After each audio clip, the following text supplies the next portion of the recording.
Angkatan 11 dari PKIT Mutiara Insani Kulon Progo akan menyampaikan diseminasi aksi nyata modul 1.4 tentang budaya positif kepada teman-teman guru di sekolah di PKIT Mutiara Insani. Selamat menyaksikan.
Gimana Bu Anis ini kok Mbak Yesa duduk di sini nih, mau Bu Anis mau cerita dulu ya, mau tanya-tanya sebentar, boleh?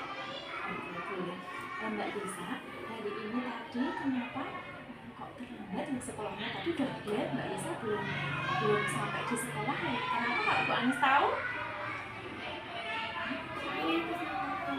Oh, soalnya habis nonton lomba. Lombanya kapan? Tadi pagi atau tadi malam? Oh, tadi malam. Terus habis tadi malam nonton lomba, terus tadi pagi banyak kesiangan gitu.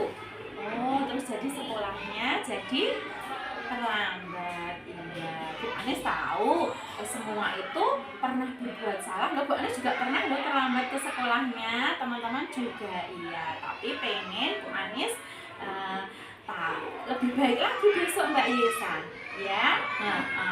Gimana kira-kira kalau Mbak Yesa biar besok pagi tidak terlambat lagi? Oh, boboknya lebih awal lagi. Jadi nonton lomba sebentar saja, terus pulang bobok biar besok pagi tidak terlambat. Masih ingat ya keyakinan kelas kita yang kemarin sudah pernah kita buat bahwa berangkat sekolah tidak boleh terlambat. Sudah harus sampai di sekolah. Sip, biar jadi apa?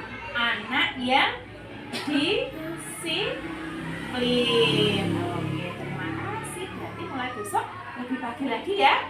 Oke, sip. Terima kasih. Pas.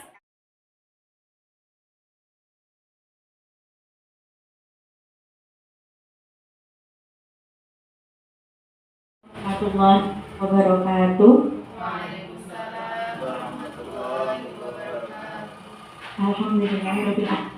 Asyhadu an la ilaha illallah wa asyhadu anna Muhammadar Rasulullah. Bapak Ibu yang kami hormati, alhamdulillah, puji syukur marilah kita panjatkan kehadirat Allah yang mana pada siang hari ini kita semua bisa berkumpul ruangan ini ya, dengan keadaan sehat dan tidak kurang suatu apapun. Terima kasih kepada Bu Dini selaku Kepala Sekolah TKIP Mutiara Insani yang telah memberikan izin kepada saya untuk sedikit menyampaikan tentang menyebarkan pemahaman dan penerapan pengalaman budaya positif. Terima kasih kepada Bapak Ibu Guru TKIP Mutiara Insani yang telah meluangkan waktu dan merelakan waktunya untuk menghadiri pertemuan pada siang hari ini.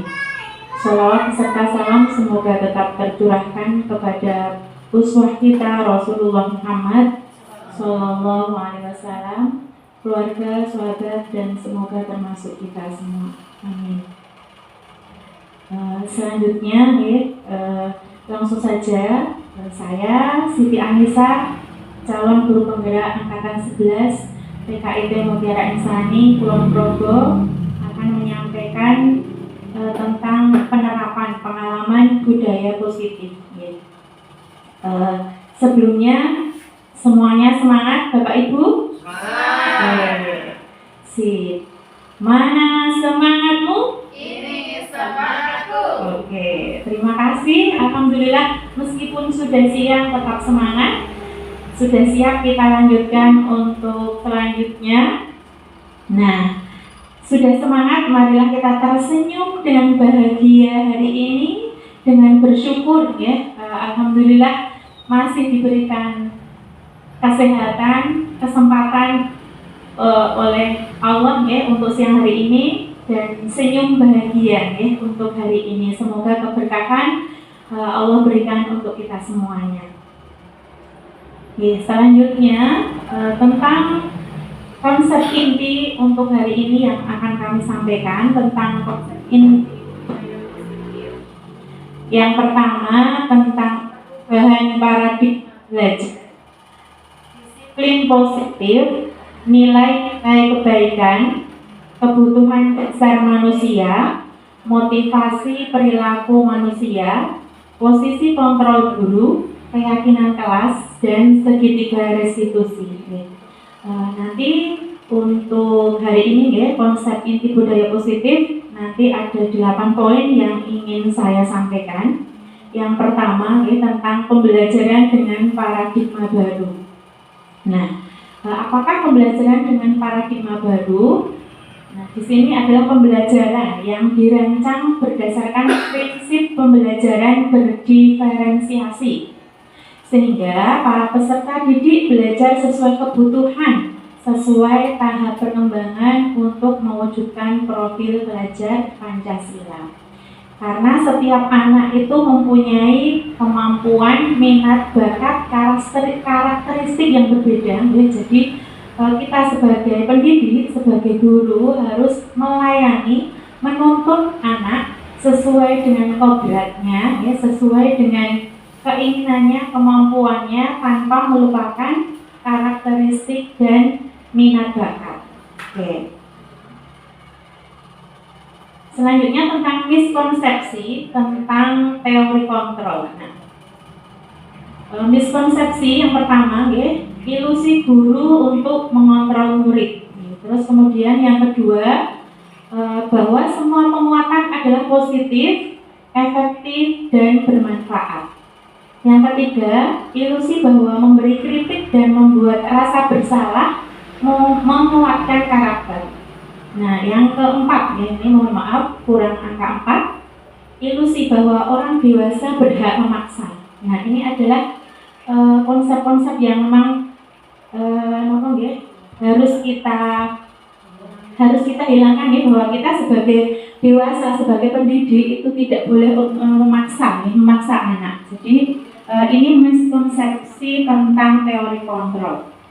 Selanjutnya, paradigma stimulus respon ke pendekatan teori kontrol.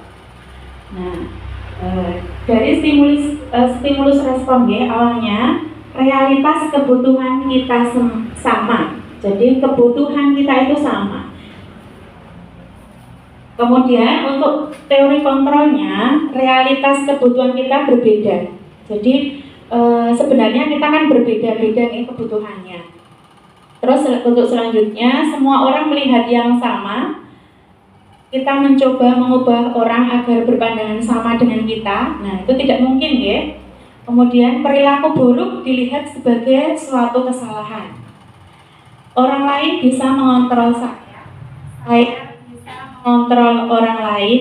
Pemaksaan ada pada saat bujukan gagal.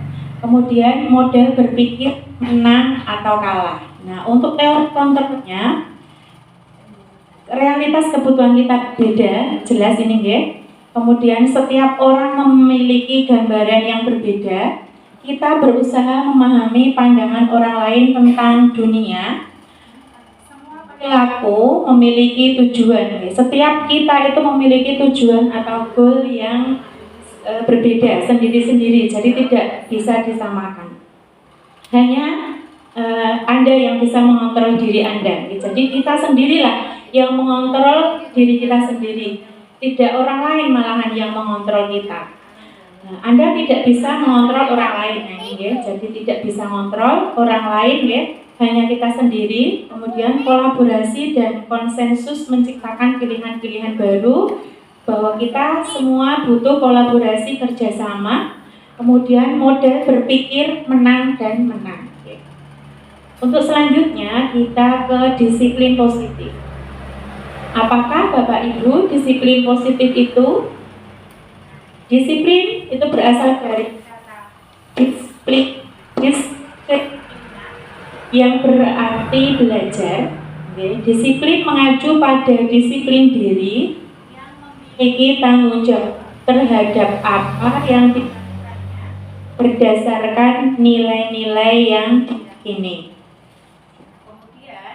Disiplin positif adalah salah satu cara penerapan disiplin yang bertujuan untuk menumbuhkan kesadaran serta memberdayakan peserta didik tanpa imbalan, penghargaan atau reward, ancaman atau hukuman. Jadi disiplin positif itu pada diri anak sudah muncul dengan sendirinya motivasi intrinsiknya, jadi tanpa melihat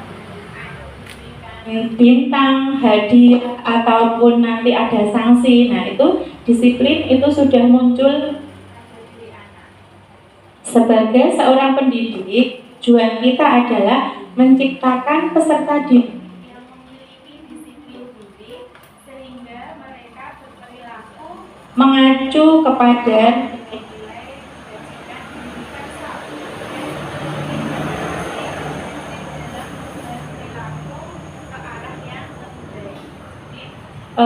untuk disiplin positif ini memang tujuannya mengubah sebagai kebiasaan, ya, tidak hanya aturan saja. Jadi sudah menjadi kebiasaan, karakter, budaya positif baik di kelas ataupun di sekolah. Nah, itu akhirnya, ya, endingnya seperti itu harapannya, ya. Jadi nanti kita bisa bersama-sama untuk menjadikan disiplin positif ini menjadi budaya di TKIT Mutiara Insani. Selanjutnya, nilai-nilai kebajikan. Nah, nilai yang disepakati bersama lepas dari suku, bangsa, agama, bahasa maupun latar belakangnya. Jadi nilai-nilai kebajikan itu ada banyak, ya, sebenarnya. Tapi di sini saya memberikan contoh ada 3 nilai-nilai kebajikan yang sudah tidak asing lagi tentang profil pelajar Pancasila. Nah, itu ada mulia, nalar, ini. Untuk ini IBO Primary Years Program atau PYP, sikapmu itu berapa? Kemudian keterampilan hidup atau long life. Nah, ini juga ada dapat dipercaya, lurus hati, pendengar yang aktif, tidak merendahkan orang lain, dan memberikan yang terbaik dari diri sendiri. Contoh nilai-nilai kebajikan yang dapat kami contohkan, ya. Masih ada banyak lagi contoh nilai-nilai kebajikan yang lain. Selanjutnya, kebutuhan dasar manusia.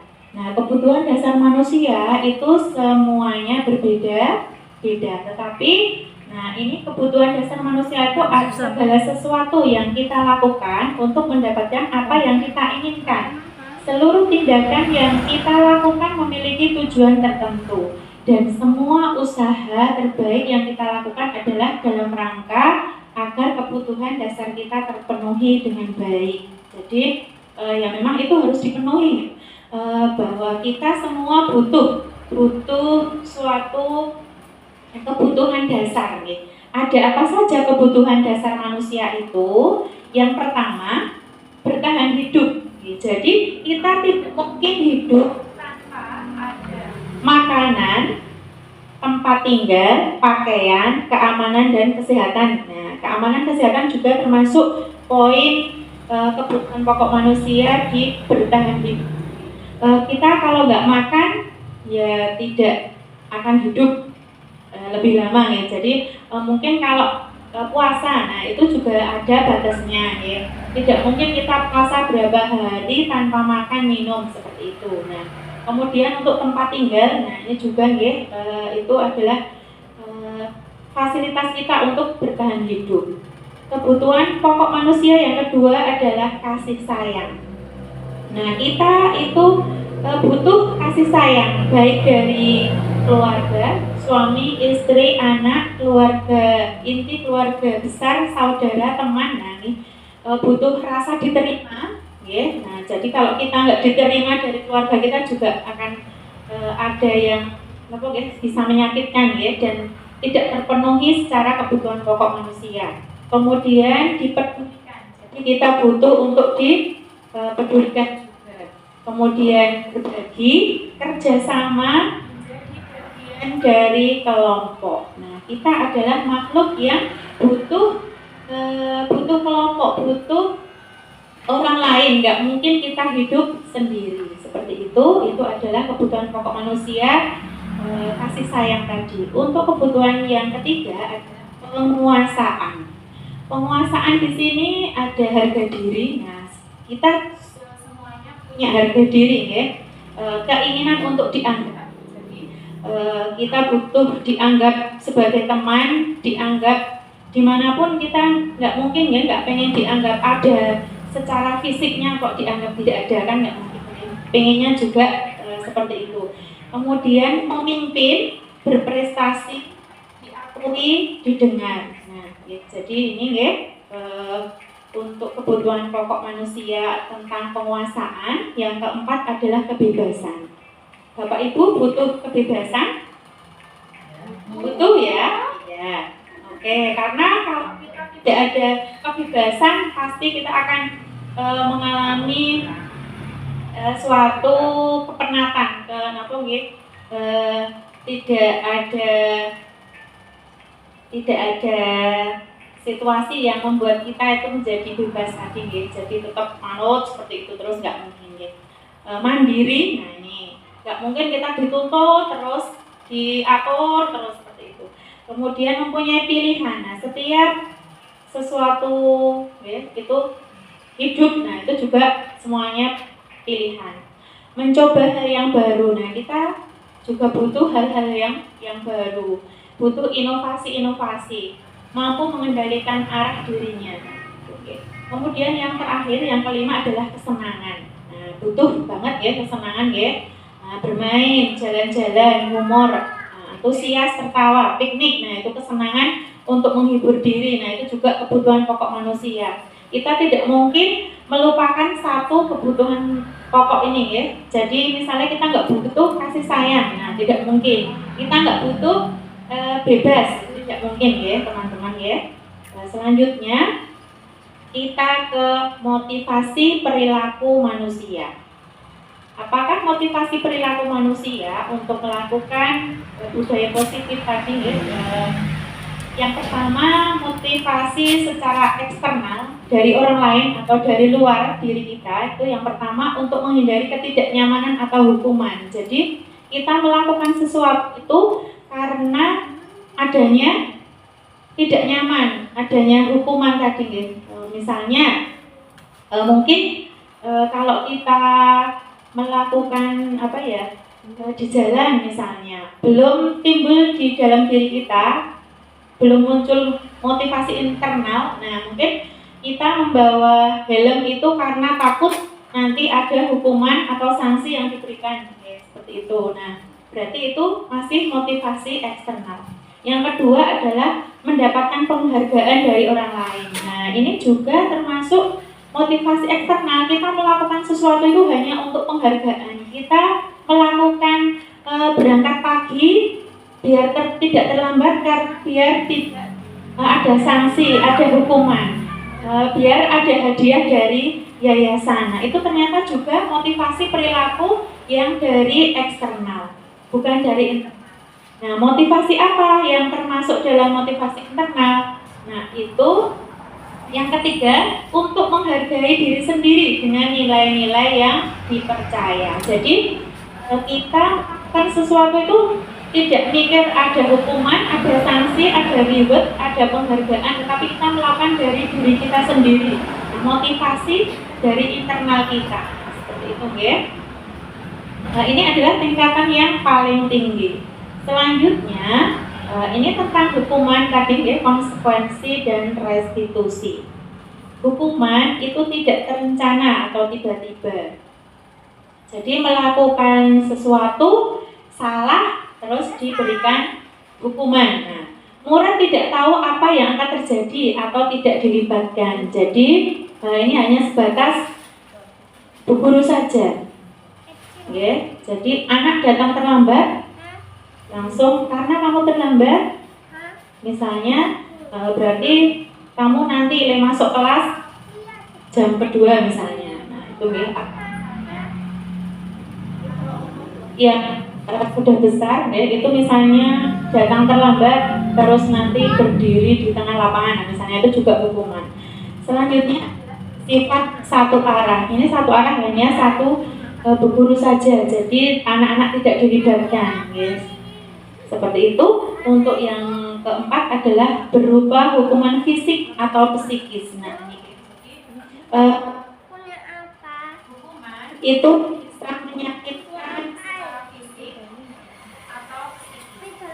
Misalnya tadi, ya, dihukum boleh masuk kelas tapi jam kedua. Nah, itu secara psikis, secara mental anak juga tersakiti. Kemudian untuk fisik misalnya Bapak Ibu? Fisik misalnya di jewer. Nah, itu ya. Insya Allah, tapi sekarang guru sekarang tidak ada, ya, untuk hukuman fisik. Kemudian konsekuensi. Konsekuensi itu terencana, disepakati sesuai aturan. Jadi kita sudah membuat kesepakatan. Kalau datang terlambat berarti doanya di kelas misalnya, di kantor misalnya, atau kalau tidak menggunakan sepatu, nah, misalnya nanti bisa nggak pakai sepatu, berdiri. Nah, berdiri di depan misalnya, ini untuk anak-anak SD ini misalnya, atau tidak boleh mengikuti pelajaran. Itu adalah sebuah konsekuensi. Nah, apa yang dihasilkan dari konsekuensi itu murid tetap tidak nyaman. Jadi pernah nggak Bapak Ibu semua dulu waktu sekolah tidak nyaman karena ada konsekuensi yang harus diterima? Sudah pernah atau belum? Belum. Oh, sudah pernah ini, ya. Nah, itu adalah sebuah konsekuensi. Yang ketiga adalah sikap guru selalu memonitor murid. Jadi guru memonitor, mengetahui mana yang yang tadi berbuat kesalahan, kemudian konsekuensinya apa, seperti itu. Nah, tingkatan yang ketiga adalah restitusi. Restitusi ini adalah proses menciptakan kondisi bagi murid untuk memperbaiki kesalahan. Jadi dalam restitusi ini tujuannya adalah menciptakan kondisi bagi murid untuk memperbaiki kesalahannya, tidak malah murid tidak nyaman. Jadi anak tetap merasa nyaman, kemudian ada timbul motivasi untuk memperbaiki diri. Kemudian yang kedua adalah proses kolaborasi yang mengajarkan murid untuk mencari solusi sendiri. Jadi di restitusi ini anak-anak digali ya, tentang solusinya ketika berbuat salah itu punya solusinya apa. Tidak kita munculkan ya, tapi anak-anak mencari solusinya sendiri. Kenapa kamu terlambat? Kenapa kamu tidak memakai sepatu? Nah itu anak-anak bisa memberi solusi sendiri seperti itu. Oke, selanjutnya adalah posisi kontrol seorang guru. Ada 5 posisi kontrol.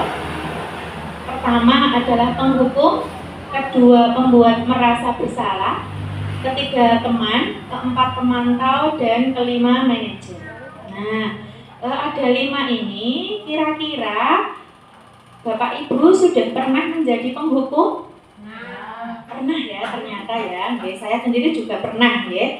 Kemudian pembuat merasa bersalah. Jadi kita membuat anak-anak bersalah. Jadi saya kecewa dengan kamu, misalnya itu kan membuat anak-anak bersalah. Nah, nanti untuk selanjutnya tentang posisi kontrol seorang guru penjelasannya berikutnya. Nah, ini ada contoh penerapan 5 posisi kontrol. Nanti bisa Bapak Ibu merefleksikan sendiri apakah yang selama ini termasuk di dalam hukuman, pembuat merasa bersalah, atau teman, atau tadi ya manajer. Nah, nanti bisa refleksi kita ya. Nah, misalnya ini kasusnya murid berangkat terlambat. Jadi hukumannya misalnya membersihkan kamar mandi. Nah, kalau ada yang terlambat, hukumannya membersihkan kamar mandi. Atau misalnya tadi ya berdiri di tengah lapangan. Nah, itu adalah hukuman. Nanti kalau ramai di kelas dikeluarkan, misalnya itu juga termasuk hukuman. Selanjutnya adalah pembuat merasa bersalah tadi ya. Nah, itu bu gurunya bilang seperti ini. Berapa kali bu guru, Pak Guru mengingatkan kamu selalu mengecewakan. Nah, itu adalah guru yang membuat merasa bersalah, muridnya jadi merasa bersalah. Nah, itu juga ternyata tidak baik. Nah, yang selanjutnya adalah teman. Nah, sebagai bu guru, sebagai Pak Guru, pernah kita menjadi teman, menjadikan kita teman di menyelesaikan kasus anak. Nah, itu misalnya, ayo dong ikuti aturan sekolah. Tolong bantu bu guru ya. Sekali ini tidak apa-apa. Besok jangan diulangi lagi ya. Nah, ini sepertinya kata-katanya sudah baik ya, daripada tadi langsung misalnya, nah kamu nggak boleh masuk kelas dulu. Nah, misalnya ini sudah termasuk agak halus, tetapi itu juga ternyata belum pas ya. Nah, yang selanjutnya adalah pemantau. Nah, ini pemantau, kamu sudah melanggar aturan, kamu sudah tahu konsekuensinya. Nah, ini sebelumnya sudah ada aturan berarti ya, sudah ada aturan yang disampaikan kepada anak-anak bahwa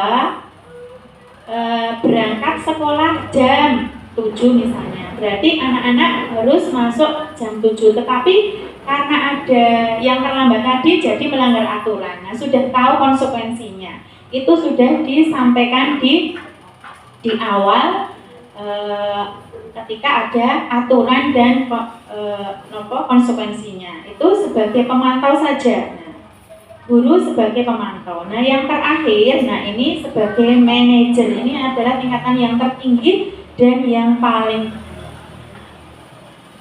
penerapan 5 posisi kontrol. Yang kelima itu adalah manajer. Nah, ini apakah kamu tahu kesalahanmu? Nah, jadi tidak harus serta-merta terus kita memberi hukuman, kita memberi konsekuensi, tetapi kita harus tahu dulu anak itu berbuat seperti itu mesti ada alasannya. Apakah kamu tahu kesalahanmu? Kira-kira bagaimana kamu memperbaiki kesalahanmu? Tuh, jadi ada pertanyaan untuk memantik anak-anak mencari solusinya sendiri. Nah, ini adalah posisi kontrol sebagai manajer. Nah, mungkin juga pernah ya Bapak Ibu sebagai manajer, jadi penghukum juga pernah, sebagai manajer sudah pernah? Sudah ya tentunya ya. Nah, oke, coba teman, silakan ini ditebak. Ini termasuk posisi kontrol apakah aku? Silakan teman-teman menebak. Saya kecewa sekali dengan kamu. Nah, ini termasuk posisi kontrol yang mana teman-teman? Membuat bersalah. Oke, baik. Terima kasih. Ini dan Bu Asiti ya sudah menjawabnya tentang saya kecewa sekali dengan kamu, itu termasuk posisi kontrol pembuat bersalah. Selanjutnya, apa rencanamu untuk menyelesaikan masalah ini? Manajer. Baik, sip. Selanjutnya, ayolah lakukan demi Bapak Ibu ya.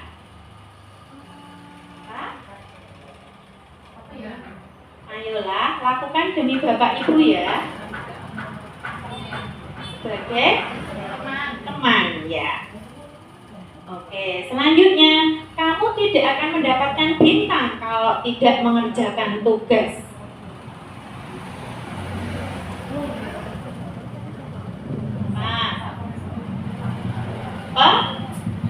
Pemantau ya, pemantau oke. Jadi kita sering ya di kamu tidak teman-teman nanti kalau tidak ikut ini nggak dapat bintang. Nah itu ternyata kita berada di posisi kontrol sebagai pemantau. Nah kalau yang baik tadi adalah sebagai manajer. Selanjutnya tentang keyakinan kelas. Semua Bapak Ibu sudah membuat keyakinan kelas? Nah, mengapa keyakinan kelas bukan peraturan kelas? Karena dilakukan bersama-sama. Oke. Ya, ini sudah menjawab karena dilakukan bersama-sama. Mungkin ada lagi Bu, Bapak yang memberikan idenya, jawabannya, maksudnya tentang mengapa keyakinan kelas tidak peraturan kelas? Selain tadi ya dilakukan untuk bersama-sama. Nah, jadi kalau keyakinan kelas itu sudah disepakati bersama dengan anak-anak, dibuat bareng-bareng dengan anak-anak, bukan sekedar peraturan saja. Jadi misalnya aturan kelas, sebelum masuk kelas mengucap salam. Nah itu aturannya. Nah, tapi itu juga dibuat sama-sama anak-anak, enggak cuma kita guru yang buat saja. Nah, selanjutnya adalah pembentukan keyakinan kelas. Nah, keyakinan kelas itu dibuat bersifat abstrak. Kemudian berupa pernyataan universal. Tadi misalnya ada tanggung jawab. Dalam pernyataan positif. Jadi di dalam keyakinan kelas itu tidak ada kata misalnya jangan, tidak, jangan membuang sampah sembarangan. Nah itu bukan keyakinan kelas. Tidak lari-lari di kelas misalnya. Jadi menggunakan pernyataan yang positif. Misalnya apa? Berjalan pelan. Misalnya ataupun berbicara bergantian. Nah, jadi bicaranya bergantian misalnya seperti itu. Kemudian dibuat sedikit saja agar mudah diingat. Jadi anak-anak mudah mengingatnya, ya, nggak terlalu panjang, nggak terlalu banyak, tapi sedikit dan anak-anak bisa melakukan dan itu juga sudah disetujui dengan anak-anak. Selanjutnya adalah sesuai dengan kondisi kelas atau sekolah sehingga mudah diterapkan. Jadi memang setiap kelas mempunyai keyakinan kelas sendiri-sendiri. Tidak mungkin kelas saya itu sama dengan kelas Bu Desi misalnya. Nah, atau misalnya tahun kemarin mau kita pakai untuk tahun ini. Nah, itu juga tidak bisa karena anak-anak sudah berbeda, yang kita hadapi berbeda kondisinya, ya, anak-anak juga berbeda. Kemudian yang selanjutnya adalah semua warga kelas atau sekolah dilibatkan dalam pembuatan keyakinan kelas. Ya, jadi ingat ya, tadi jawabannya Bu Dini bahwa keyakinan kelas itu dibuat bersama-sama dengan anak. Insya Allah untuk tahun ini ya, kemarin sudah kita buat kesepakatannya di kelas juga dengan anak-anak. Nah, yang selanjutnya adalah segitiga restitusi. Sudah pernah mendengar segitiga restitusi? Ya, apa ya segitiga restitusi itu?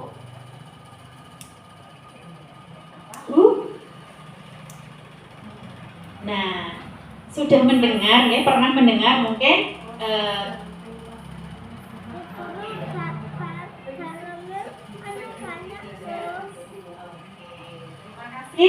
Bu Dini, Bu Idan ya sudah menyampaikan ya segitiga restitusi ini benar ya. Jadi suatu proses menyelesaikan masalah ya dengan segitiga restitusi. Nah, ini dilakukan dengan dialog dengan anak, guru dengan anak itu dialog keduanya. Nah, apa tujuannya? Tujuannya adalah menghasilkan peserta didik yang mandiri dan bertanggung jawab. Jadi ada dalam segitiga restitusi itu ada tiga yang harus kita lalui ya. Yang pertama adalah menstabilkan identitas, kemudian yang kedua validasi kesalahan, yang ketiga adalah menanyakan keyakinan. Oke. Baik, ini untuk segitiga restitusi. Nah, apa toh menstabilkan identitas itu? Nah, menstabilkan identitas itu berdasarkan prinsip membuat kesalahan adalah bagian dari proses pembelajaran. Jadi kita itu tidak langsung benar ya, mesti ada proses salah ya, mesti itu juga sudah alami wajar ya. Jadi nggak langsung benar, sesuatu itu nggak langsung benar, nggak langsung seperti itu ya, betul seperti itu, tetapi melalui proses pembelajaran. Anak-anak di kelas mungkin berbuat apa ya, bisa dikatakan masalah pertengkaran ataupun ada masalah dengan temannya. Nah, itu juga ada di dalamnya ada proses pembelajaran. Bagaimana anak-anak menghadapi masalah dengan temannya. Nah, itu ya. Di dalam menstabilkan identitas itu, nah, Bu Guru atau Pak Guru ini berbuat salah itu wajar. Ya. Jadi kita menyampaikan kepada anak-anak bahwa berbuat salah itu wajar. Kemudian yang kedua, tidak ada manusia yang sempurna. Jadi bahwa memang semua manusia itu tidak apa ya, tidak ada yang tidak mungkin benar terus ya. Jadi setiap manusia mesti ada kesalahan karena manusia adalah makhluk yang tidak sempurna. Kemudian Bapak Ibu juga pernah melakukan ini ya, jadi kita bisa menyampaikan kepada anak-anak ketika anak-anak melakukan kesalahan. Nah, itu kita stabilkan identitas anak biar anak nggak terus merasa takut, nggak merasa bahwa kita salah ya. Jadi Bapak Ibu juga melakukan itu ya. Kemudian yang keempat, Bapak Ibu tidak mencari yang salah, tetapi kita mencari solusi. Seperti itu. Kemudian yang terakhir adalah kamu berhak merasakan itu. Nah, ini adalah cara kita sebagai guru untuk menstabilkan identitas anak. Tidak langsung kita ngejudge. Nah, kenapa ini kok berbuat seperti ini? Nah, misalnya terus dikasih konsekuensi ini. Nah, ini ada menstabilkan identitas. Kemudian yang kedua adalah validasi tindakan yang salah. Berdasarkan prinsip setiap perilaku berupaya memenuhi suatu kebutuhan tertentu. Nah, ini ya, masih ingat ya tadi kebutuhan dasar manusia tadi ya, ada 5 kebutuhan dasar manusia. Ada apa tadi? Kasih sayang,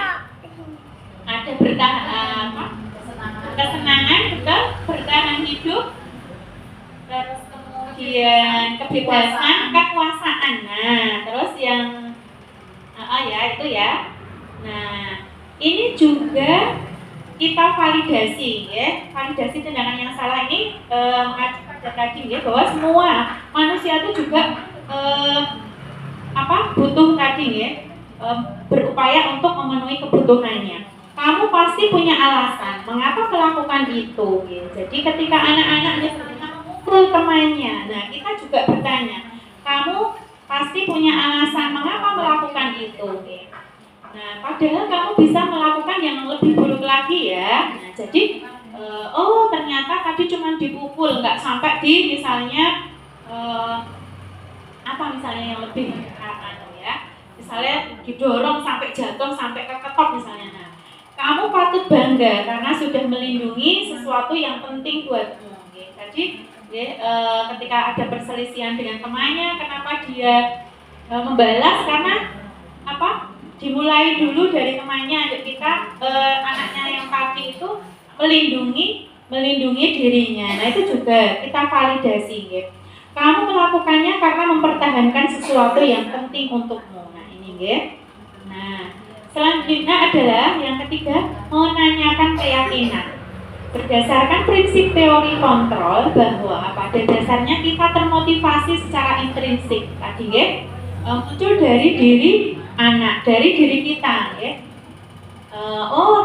Kita itu menggunakan helm untuk melindungi kepala kita, untuk biar aman, untuk keamanan kita. Nah, itu mungkin sudah timbul dari diri kita.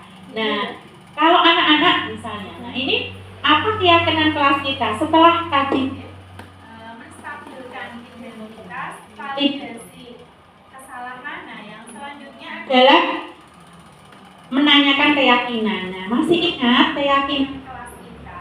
Tinggal diingatkan lagi. Nilainya apa yang telah disepakati bersama? Nah, jadi misalnya ketika tadi ya, ada pertengkaran dengan temannya terus menyakiti, berarti nilai apa yang telah disepakati bersama bahwa kita harus sayang kepada temannya, sayang teman. Nah, itu kita tunjukkan setelah kita memvalidasi, kemudian menanyakan keyakinan, dan kita sampaikan nilai-nilai yang sudah disepakati bersama.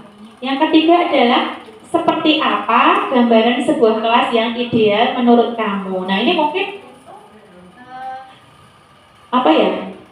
murid yang sudah besar ya, mungkin SMP, TK, anak-anak belum ketika kita tanya seperti itu belum nyambung.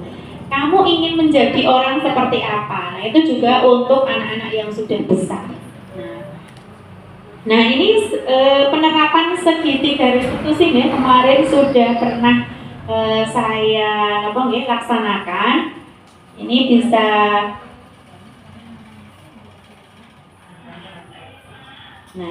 bisa kita tonton bersama.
ini ceritanya. Jadi ini Mbak Ayasa terlambat, kemudian saya tanya, kenapa Mbak Ayasa terlambat? Nah, Mbak Ayasa ini menjawab karena aku bangun kesiangan. Nah, seperti itu. Nah, terus kemudian, loh, kenapa kok bangun kesiangan? Nah, tadi menjawabnya karena tadi malam melihat lomba, karena 17-an banyak lomba di malam hari, jadi ikut nonton lomba 17-an di malam hari. Nah, kemudian saya melakukan penyelesaian masalah dengan cara tadi segitiga restitusi. Yang pertama adalah apa tadi Bu? Yang pertama adalah sebelum keyakinan identitas, jadi menstabilkan identitas. Nah, Bu Anis juga pernah berbuat salah tadi seperti ini, Bu Anis juga pernah berbuat salah. Nah, jadi kemudian yang kedua tadi adalah validasi kesalahannya, Mbak Lisa tadi.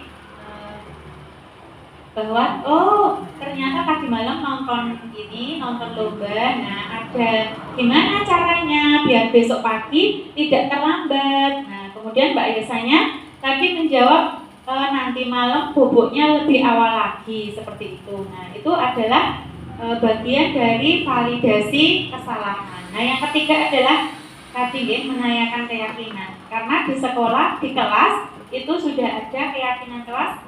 Nah, datang tepat waktu, jadi tinggal kita menanyakannya. Masih ingat tentang keyakinan kelas kita, nilai-nilai yang sudah kita yakini di kelas kita. Nah, itu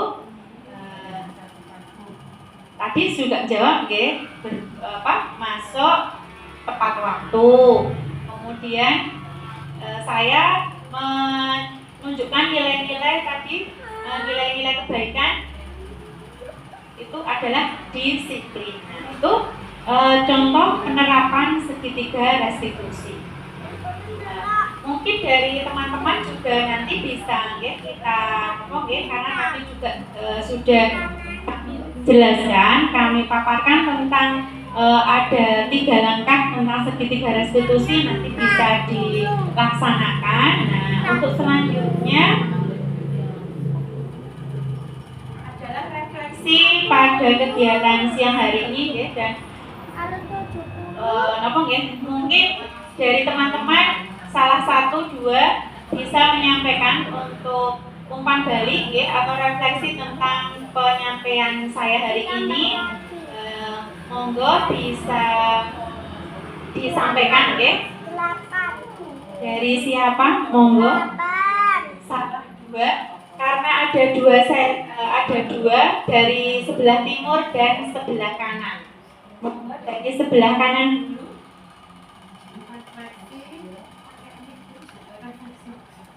Ini adalah refleksi atau umpan balik tentang siang hari ini. Apa yang mungkin bisa buat pemanti, apa yang sudah didapatkan ataupun mungkin yang nyantol dalam pikiran teman-teman atau rencana yang akan dilaksanakan besok, ataupun bagaimana, monggo seperti apa.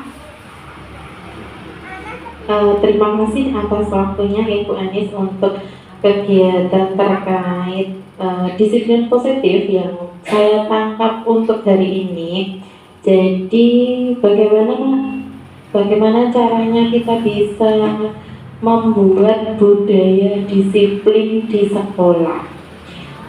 Sebagai seorang guru itu sebaiknya menjadi posisi kontrol yang sebagai manajer, sehingga budaya positif di sekolah itu bisa terwujud dengan baik.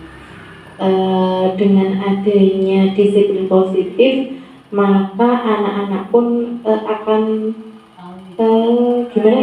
tersadarkan dari dirinya, bukan karena orang lain. Jadi bisa membudaya dalam diri, seperti itu. Mungkin kalau kedepannya yang saya harapkan setelah adanya presentasi dari Bu Siti Anissa untuk disiplin positif untuk Bu Guru TKIP Mutiara Insani, diterapkan teori-teori ini di sekolah sehingga budaya disiplin di TKIP Mutiara Insani bisa terwujud. Monggo.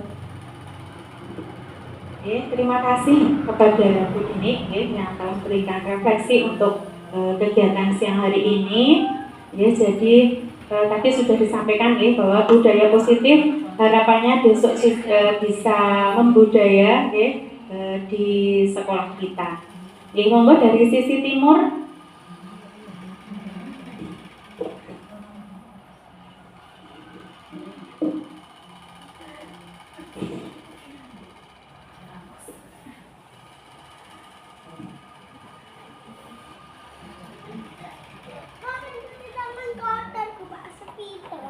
Terima kasih kepada Anis atas waktu yang sudah diberikan. Ini saya menyampaikan refleksi hari ini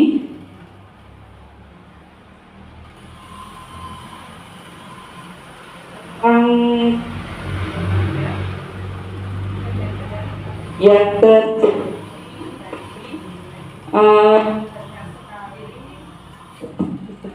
banyak sekali kejadian yang saya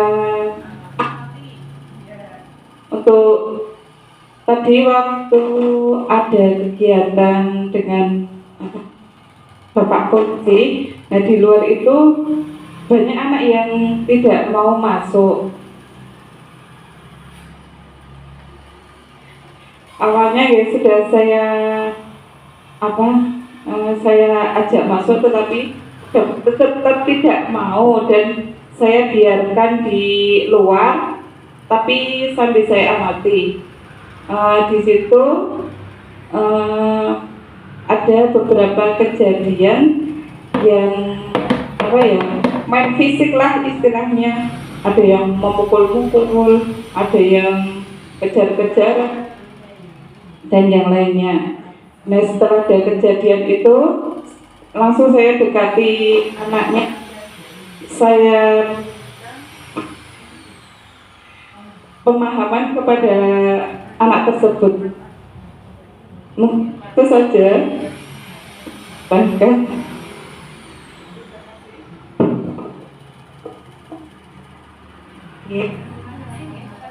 Bu Desi mungkin karena tadi belum belum ada tentang segitiga restitusi jadi untuk ke depan bisa kita